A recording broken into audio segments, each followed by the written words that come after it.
में दिवाली की खुशियां मनाई जा रही हैं, वहीं गाजा और इजराइल में युद्ध छिड़ा हुआ है। क्या कुछ बड़ी अपडेट्स हैं? गाजा के युद्ध में भले हमास को हराने के दावे किए जाएं, लेकिन जिस तरह से मुस्लिम मुल्क अब हमास का साथ देने के लिए एकजुट हुए हैं, उससे इजराइल में हड़कंप मच गया है।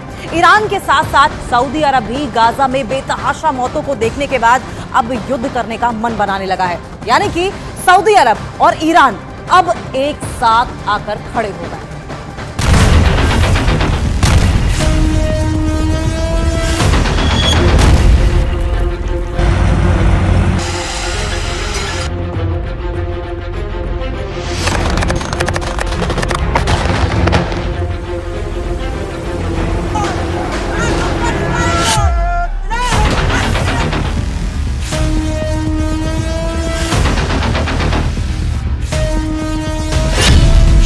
रहा है हमास मुस्लिम देशों की गुप्त बैठक।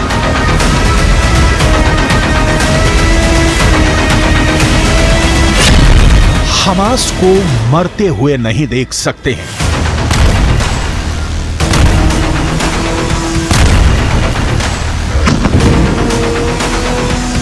गाजा को नक्शे से मिटते हुए नहीं देख सकते हैं।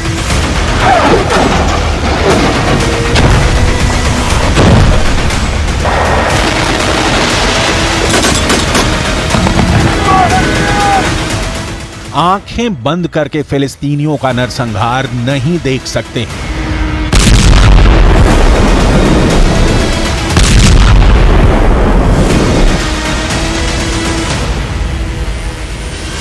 इजराइल मान जाओ, वरना दुनिया के नक्शे से मिटा देंगे।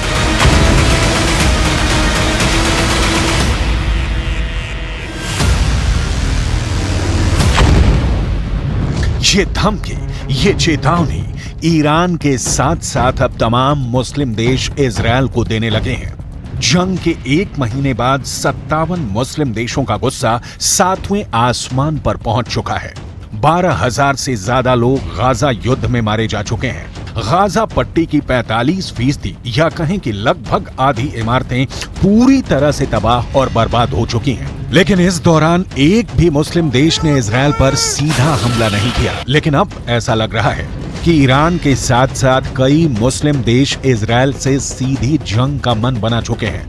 गाजा युद्ध अब धर्म युद्ध की तरफ बढ़ चुका है।